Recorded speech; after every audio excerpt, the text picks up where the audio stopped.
6 फरवरी 2012 आज से ठीक 11 साल पहले फिलिपाइन में बहुत जोरदार जलजला आता है जिसके अंदर हजारों अम्वात होती हैं। 4 साल बाद आज से ठीक 7 साल पहले उसी तारीख को यानी 6 फरवरी 2016 को ताइवान के अंदर भी जलजले के झटके महसूस किए जाते हैं और उसके अंदर भी कई अम्वात होती हैं। 7 साल बाद 6 फरवरी 2023 को तुर्की, शाम और जॉर्डन में भी जलजले के 2 बड़े और कयामत खेज झटके लगते हैं और तारीख होती है 6 फरवरी। नाजरीन, 6 फरवरी के दिन 3 तबाहकुन जलजले, क्या ये महज एक इत्तफाक है या कोई सीक्वेंस? हार्प टेक्नोलॉजी क्या है और ये जलजला कुदरती आफत है या कोई आलमी साजिश? आइए इस वीडियो में जानते हैं।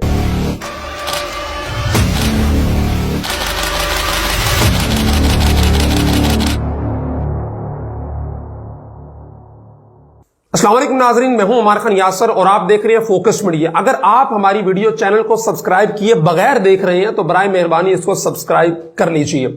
नाजरीन, नकोला टेस्ला जदीद दौर का अजीम तरीन जहन था। इसे बाज़ औक़ात पागल जहन यानी मैड जीनियस भी कहा जाता है। वो सर्बियन नयाद अमरीकी था जो 10 जुलाई 1856 में पैदा हुआ और 87 साल की उम्र में 7 जनवरी 1943 में फौत हुआ।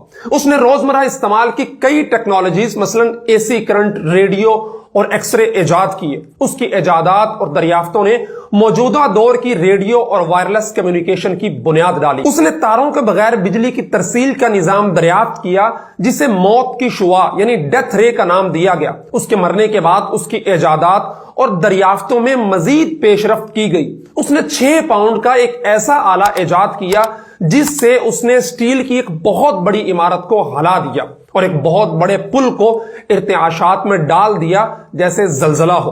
उसकी वायरलेस एनर्जी पर तहकीकात बाद में बदनामी जमाना हार्प टेक्नोलॉजी की बुनियाद बनी। अगर इसी हार्प से वो शुआएं भेजी जाएं जो जमीन की किसी एक प्लेट के कुदरती तअद्दुद यानी नेचुरल फ्रीक्वेंसी के मुताबिक हो तो हार्प शुआओं की फ्रीक्वेंसी और जमीन की खास फ्रीक्वेंसी के मिलाप से जमीन में जबरदस्त इर्तिआशात पैदा किए जा सकते हैं और यही हार्प के जरिए जलजले लाने की बुनियाद है।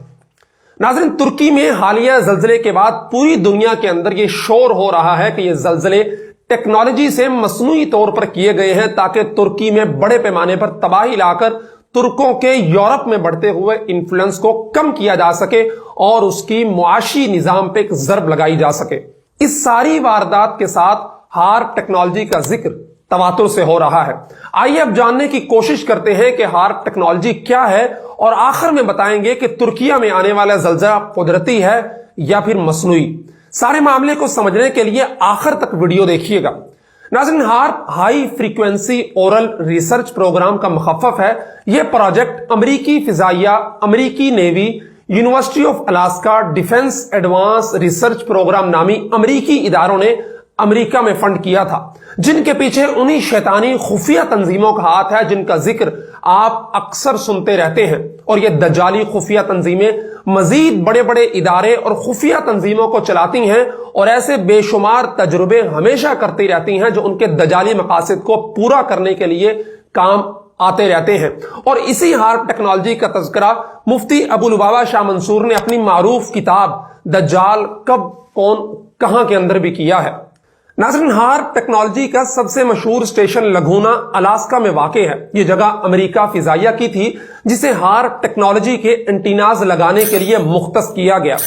हार्प दुनिया का सबसे बड़ा रेडियो ब्रॉडकास्टिंग स्टेशन है जो आम रेडियो सिग्नल्स की तरसील की तरह काम करने के लिए नहीं बनाया गया, बल्कि इनका मकसद इन एंटीनाज से निकलने वाली शुआओं को फिजा में मतलूबा मकाम पर भेजकर उस एनर्जी से मखसूस खुफिया मकासद के लिए इस्तेमाल करना है। और तहकीक से अंदाजा लगाया गया है कि इस हार्प रेडियो स्टेशन अलास्का में तकरीबन 180 एंटीने लगाए गए हैं जो तकरीबन 72 फुट ऊंचे हैं। इन सब एंटीनों को इस तरतीब से जोड़ा गया है कि तमाम एंटीनों से निकलने वाली शुआएं अलग अलग शुआओं को भेजने की बजाय एकजुट तमाम ताकतवर शुआओं को भेजने का काम करते हैं। ये एंटीने फिजा में टनों के हिसाब से एनर्जी भेजने का काम करते हैं जो किसी भी उड़ते हुए जहाज के इंजन को बआसानी एक ही झटके से पिघला सकती हैं। यहां से आप इनकी ताकत का अंदाजा लगा सकते हैं। हार्प अलास्का के इस स्टेशन से निकलने वाली शुआओं की मिकदार आम रेडियो स्टेशन के मुकाबले में 72,000 रेडियो स्टेशन जितनी ताकतवर शुआओं को फिजा में भेजने का काम करता है। अमेरिकी मिलिट्री का कहना था कि हार्प टेक्नोलॉजी का यह स्टेशन माहौलियाती जांच के लिए बनाया गया है और इससे सिविलियन और मिलिट्री दोनों फायदे उठा सकते हैं। अब आप खुद सोचें कि मिलिट्री इससे क्या फायदा उठा सकती है। जाहिर है कि मतलूबा मकाम पर तबाही मचाने के अलावा इसका काम और क्या हो सकता है। नाज़रीन, पाकिस्तान में आने वाली तबाहकुन बारिशों के सैलाब हो, समंदर में आने वाले जापान के सुनामी, वाबगोला के जरिए आने वाली आंधी हो, या जमीन की तह में मौजूद प्लेट्स के सिरकने से आने वाले जलजले हो, या फिर मुख्तलिफ ममालिक के उड़ते हुए जहाजों की तबाही हो, इन सब के पीछे हार्प टेक्नोलॉजी के ही खुफिया मंसूबों का खदशा मुख्तलिफ दानिश्वरों की तरफ से मुख्तलिफ औकात में जाहिर किया जाता रहा है।